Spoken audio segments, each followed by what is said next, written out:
আসসালামু আলাইকুম। ধরেন আপনার এলাকায় এই মুহূর্তে আপনার পাশ দিয়ে বয়ে চলা নদীতে একটা লাশ ভেসে উঠলো। তখন আপনি তৎক্ষণাৎ পুলিশকে খবর দিলেন যে এই লাশটাকে উদ্ধার করার জন্য, যে এই লাশটা এসে উদ্ধার করে পোস্টমর্টেম করে যে আইনগত প্রক্রিয়া আছে সেগুলো মেনটেন করার জন্য পুলিশ আসলেন।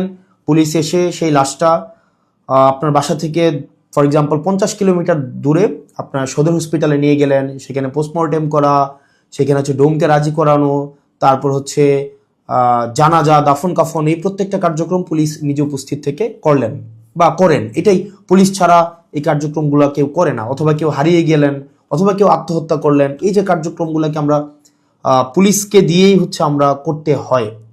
এখন কয়েকটা প্রশ্ন এখানে। আপনার বাসা থেকে বা নদীর পাড় থেকে লাশটা জেলা সদরে নিয়ে যাওয়ার জন্য যে খরচটা হয়েছে, অ্যাম্বুলেন্স ম্যানেজ করা, ডোম ম্যানেজ করা, হসপিটালের যে খরচ, এই খরচটা আসলে কে দেয়? এই খরচটা দেয় হচ্ছে সেখানে নিয়োজিত যিনি দায়িত্বপ্রাপ্ত এসআই, কনস্টেবল বা যিনি যান, পুলিশের যে সদস্য যান, তাকেই কিন্তু এই খরচটা বহন করতে হয়। যেই 10-15 হাজার টাকা খরচ হয়, তাকে এই খরচটা বহন করতে হয়। যদিও সরকারি নিয়ম আছে যে এই খরচটা ফেরত দেওয়া হয়, কিন্তু যেই টাকা খরচ হয় আর যেই টাকা ফেরত দেওয়া হয়, ফর এক্সাম্পল 10,000 টাকা যদি খরচ হয়, সেখানে ফেরত দেওয়া হয় 500, 800, 1,000, 2,000 টাকা। তো সেটা দেখা যায় খরচ হওয়ার তুলনায় প্রাপ্তির যেই ব্যবধান, সেটা দৃশ্যমান অনেক বেশি ব্যবধান। তো এই পুরো খরচটা কিন্তু পুলিশকেই বহন করতে হয়। দ্বিতীয়ত হচ্ছে, আপনি যদি আপনার এলাকার থানাগুলাতে যান, থানাগুলাতে গিয়ে যদি দেখেন যে আপনার এলাকার এসআই, কনস্টেবল বা আপনার যারা সেবা দিয়ে থাকেন যে পুলিশগুলা কোন ধরনের পরিবেশে থাকেন, আপনি বিশ্বাস করেন, যদি আপনি ওই পরিবেশটা দেখেন, আমরা ইউনিভার্সিটিতে যেভাবে গণরুমে ছিলাম, এক রুমে গাদাগাদি করে অনেকজন, ফ্লোরিং করা, শুধুমাত্র তোষকটা থাকতো, উপরে ফ্যান নাই, যথাযথ পয় নিষ্কাশন ব্যবস্থা নাই, তারপরে হচ্ছে ভেন্টিলেশন সিস্টেম নাই। একটা মানবীয় জীবন বলতে যেটা বোঝায়, আপনার থানাগুলোতে পুলিশরা সেই ধরনের পরিবেশে থাকে। এখন একটা পুলিশ আপনার ডিউটি করে এসে রাতে যদি এই ধরনের একটা পরিবেশে ঘুমায়, আমরা কি তার কাছ থেকে প্রত্যাশিত সেবা আমরা কিভাবে এক্সপেক্ট করব? মানে এটা এটা একটা মানবীয় জীবন থানাগুলাতে আসলে পুলিশের জন্য ব্যবস্থা করা হয়েছে। এত বছরেও পুলিশ এই সেবাগুলোতে, এই মৌল মানবিক পুলিশের যেই বেসিক যে সেবাগুলা, সেগুলো এখনো পর্যন্ত কিন্তু সংস্কার করা হয়নি। তৃতীয়ত, সবচেয়ে গুরুত্বপূর্ণ এবং তৃতীয়ত যেই অসুবিধাটি আমি থানাতে দেখলাম এই কয়েক মাসে, সেটা হচ্ছে আপনার থানা থেকে একটা অপরাধ কার্যক্রম সংগঠিত হয়, ফর এক্সাম্পল 15 কিলোমিটার, 20 কিলোমিটার দূরে। একদিনে অনেকগুলো অপরাধ কার্যক্রম সংগঠিত একটা থানায় হতে পারে। পারিবারিক কলহ, মাদকের সমস্যা, ছিনতাই, ডাকাতি, চুরি, একাধিক সমস্যা সেখানে ঘটতে পারে। এখন প্রশ্ন হচ্ছে, একটা থানায় যদি আমার 16-17টা ইউনিয়ন, 20টা ইউনিয়ন, কোনো কোনো জায়গায় তারও বেশি ইউনিয়ন, প্রত্যেকটা জায়গায় যদি কোনো ধরনের অপরাধ কার্যক্রম সংঘটিত হয়, ধরি 10টা জায়গায় সংঘটিত হইলো বা 5টা জায়গায় সংঘটিত হইলো, আমার এই 5টা জায়গায় কিন্তু তাৎক্ষণিক রেসপন্স করতে হয়। এখন তাৎক্ষণিক যদি আমরা রেসপন্স করতে চাই, সেই জায়গাগুলোতে পৌঁছাইতে অবশ্যই অবশ্যই আমাদের গাড়ির প্রয়োজন।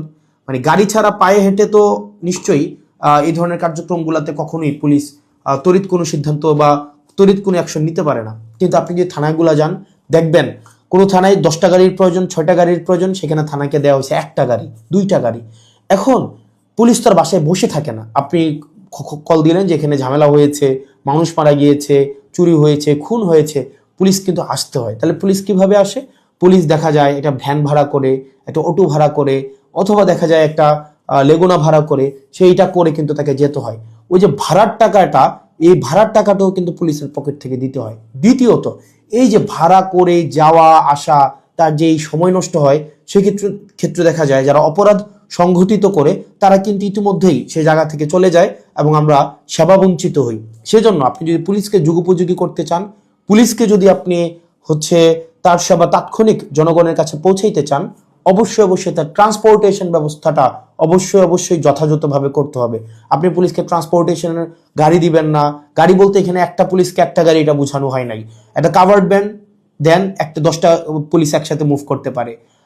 তারপর হচ্ছে একটা থানায় যদি আপনি 5টা 6টা গাড়ি দেন, তাহলে সেক্ষেত্রে কিন্তু ওই এলাকার অপরাধ কার্যক্রম অবশ্যই অবশ্যই দৃশ্যমান কমে আসবে। কারণ পুলিশ ইমিডিয়েট রেসপন্স করতে পারবে। কারণ পুলিশ যদি ইমিডিয়েট রেসপন্স করতে না পারে, অপরাধ সংঘটিত হয়ে যাওয়ার পরে যদি রেসপন্স করতে হয়, সেক্ষেত্রে দেখা যায় দিন শেষে অপরাধী কিন্তু পালিয়ে যায়। সেজন্য পুলিশের দক্ষতা, পুলিশের সেবা যদি আপনি জনগণের দ্বারগোড়া পৌঁছাতে চান, অবশ্যই আপনার ট্রান্সপোর্টেশনের ব্যবস্থা উন্নতি করতে হবে। এখন আমাদের বর্তমান বিদ্যমান যে পুলিশ ব্যবস্থা রয়েছে, এই পুলিশ ব্যবস্থার থানাগুলোতে, আমি থানাগুলোর কথা বলবো, থানাগুলোতে তাদের অ্যাকোমোডেশন সমস্যা, তাদের বাসা, তাদের থাকার জায়গা নাই ঠিকঠাকভাবে, গণরুমের মতো তাদেরকে থাকতে হয়, এবং তাদেরকে যে বেতন দেওয়া হয়, এই বেতন দিয়ে যে একটা স্বাভাবিক জীবনযাপন করবে সেটা কোনোভাবেই সম্ভব না। দ্বিতীয়ত হচ্ছে আপনি তাকে ট্রান্সপোর্টেশনের ব্যবস্থা করছেন না যথাযথভাবে। আপনি তাকে দেখা যাচ্ছে যে আপনি তাকে ঢাল তরোয়ার ছাড়া, ট্রান্সপোর্টেশন ছাড়া আপনি অপরাধী ধরতে পাঠাচ্ছেন, টহল দিতে পাঠাচ্ছেন। সেক্ষেত্রে কিন্তু তাকে ট্রান্সপোর্টেশন ম্যানেজ করা এবং সেখানে যে ভাড়া মেটানো, সেটাও কিন্তু তার পকেট থেকেই করতে হয়। সরকার যে অ্যালটমেন্টটা দেয়, সরকার যে বরাদ্দ দেয়, সেটা খুবই খুবই প্রয়োজনের তুলনায় অপ্রতুল। তৃতীয়ত হচ্ছে আপনি পুলিশে আমি অনেকগুলো অফিসারের সাথে কথা বলেছি, রিটায়ার্ড অফিসার, চাকরিরত অফিসার, তাদের সাথে কথা বলেছি।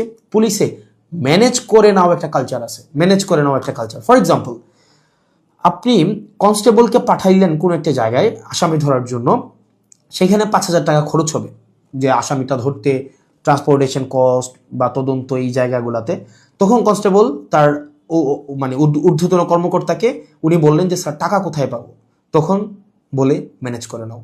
এখন ম্যানেজ করে নেওয়া অর্থ, সেটা নিশ্চয়ই আমরা বুঝেছি ম্যানেজ করে নেওয়া বলতে কি বোঝাচ্ছে। এবং আরো শঙ্কার বিষয় সেটা হচ্ছে পুলিশের অনেক বড় বড় প্রোগ্রাম হয়। এই প্রোগ্রামে অনেক ক্ষেত্রে, সব ক্ষেত্রে না, কিছু কিছু প্রোগ্রাম আগে হতো, এখন বর্তমানে আছে কিনা এটা আপনারা জানাবেন। আগে এরকম নাকি হতো, পুলিশের অনেকেই জানিয়েছে এরকম নাকি হতো, একটা বড় প্রোগ্রাম হবে, এই প্রোগ্রামে দেখা যায় ঊর্ধ্বতন কর্মকর্তারা অধীনস্থ কর্মকর্তাদের ভাগ করে দিত যে খাবারের দায়িত্বটা তোমার, ডেকোরেশনের দায়িত্বটা তোমার, লাইটিং এর দায়িত্বটা তোমার। তো এখন টাকা আসবে কোন জায়গা থেকে? ম্যানেজ করে নাও। তো দেখা যায় অধস্তন কর্মকর্তারা সেটাকে ম্যানেজ করে নিতেন। তো নিশ্চয়ই ম্যানেজ করাটা সরকারের দায়িত্ব, ম্যানেজ করা তো অবশ্যই কোনো কর্মকর্তা কর্মচারীর দায়িত্ব না। কিন্তু দেখা যায় অধিকাংশ ক্ষেত্রেই সরকার যে বাজেট বরাদ্দ দেয় পুলিশকে, এবং যেই পরিমাণ পুলিশের প্রয়োজনীয়তাটা, যে পরিমাণ আমরা দেখলাম ল অ্যান্ড অর্ডার রিস্টোর করার ক্ষেত্রে, সামাজিক শৃঙ্খলা বজায় রাখার ক্ষেত্রে, শুধু যে গুম খুন এগুলো নিরসনের ক্ষেত্রে পুলিশের অবদান বা পুলিশের কার্যক্রম বিষয়টা এমন না। স্বাভাবিক শান্তি শৃঙ্খলা, নিরাপত্তা, জীবনমালের নিরাপত্তা নিশ্চিত করার ক্ষেত্রে কিন্তু পুলিশের স্বাভাবিক অনেক ধরনের কার্যক্রম হয়। আপনার পরীক্ষা ডিউটি থেকে শুরু করে অনেক ধরনের কার্যক্রম হয়, এবং পুলিশের কে আরো বিভিন্ন কাজে ব্যবহার করা হয়। যেমন এটা খুবই খুবই, আমি পার্সোনালি এই জিনিসটাকে আমি সবার সামনেই বলছি, এই জিনিসটাকে আমি পার্সোনালি এই জিনিসটাকে কখনোই ওয়েলকাম করব না। অপ্রয়োজনীয় প্রোটোকল দেওয়া, যে যদি এলাকায় এমপি যায়, পুলিশকে দেখা যায় প্রোটোকল দিতে, অপ্রয়োজনীয়। দেখা যায় ওসিকে আমরা অতীতেও দেখেছি, ওসি সবসময় আপনার এমপির সাথে সাথে থাকতে হয়, থাকেই থানায় একটা গাড়ি।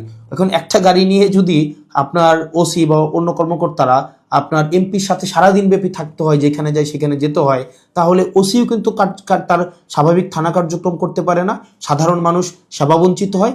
একই সাথে সাথে যে একটা গাড়ির, এই গাড়িটাও কিন্তু অপচয় হয়। সেই জন্য, এবং আপনারা জেনে থাকবেন যে এমপির সাথে পুলিশ সবসময় থাকে, কিন্তু এটা কিন্তু কোনো নিয়মে নাই, কোনো প্রোটোকলে নাই। এমপির সাথে পুলিশ থাকবে, এটার কোনো প্রোটোকল নাই, কোনো প্রোটোকলেই নাই।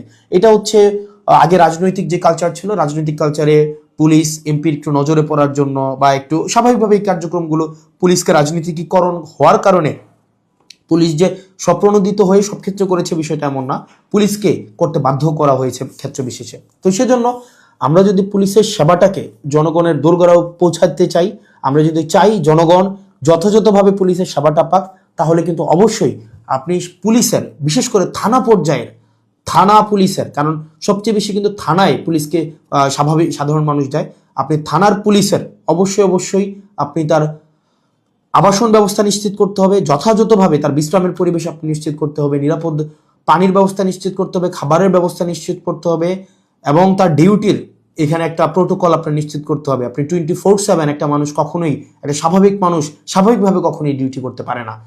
2 নম্বর বিষয় হচ্ছে ট্রান্সপোর্টেশনের ব্যবস্থাটাকে আপনি নিশ্চিত করতে হবে। একটা থানায় একটা গাড়ি দিয়ে একটা থানা কখনোই চলতে পারে না, 2টা গাড়ি দিয়ে একটা থানা কখনোই চলতে পারে না। আপনি পুলিশের উপর চাপিয়ে দিবেন যে ম্যানেজ করে নাও।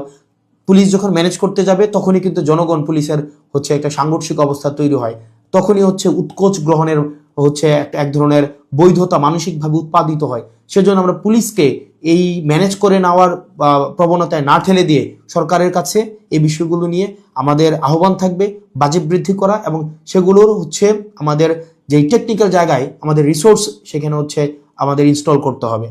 তৃতীয়ত তার মানে অ্যাকোমোডেশন, তারপর হচ্ছে ট্রান্সপোর্টেশন, আর হচ্ছে 3 নাম্বার যেটা হচ্ছে অযাচিত যেই রাজনীতিকীকরণের যে বিষয়টি রয়েছে সেটি থেকেও পুলিশকে আমাদের মুক্তি দিতে হবে। সাধারণ জনগণ এবং পুলিশের মাঝখানে কোনো মধ্যস্বত্বভোগী থাকা কখনোই উচিত না।